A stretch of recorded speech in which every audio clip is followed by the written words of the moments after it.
a question that came in from one of our listeners, where he wanted to know, like, due to the extreme stress of like being in hostile areas and stuff, how do you maintain that mental toughness that it takes to remain cool and calm, knowing that like there could be rocket launchers or any other device that you also need to be ready to take down? I would say it's a progression. You know, Okay. if you were to drop me straight from high school into that environment or in previous one in Afghanistan where we're getting mortared and things like that, it would be hard to deal with, right? But I think there is a progression, and that's a lot of times what we don't see. It's like we see the end result, we see the people that are, you know, in the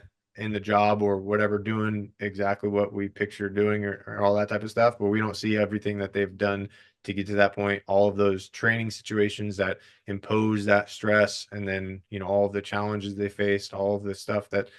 has developed that particular mindset. So I would say with developing kind of that resiliency and that strong mindset in those pressure situations is not being afraid to put yourself out there in not as risky, but as like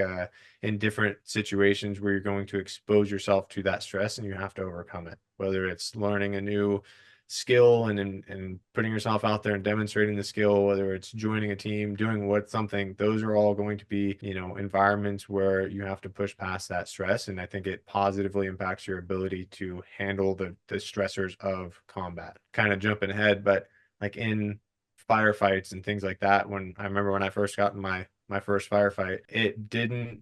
startle me so much because it felt just like, you know, all of the training firefights we had at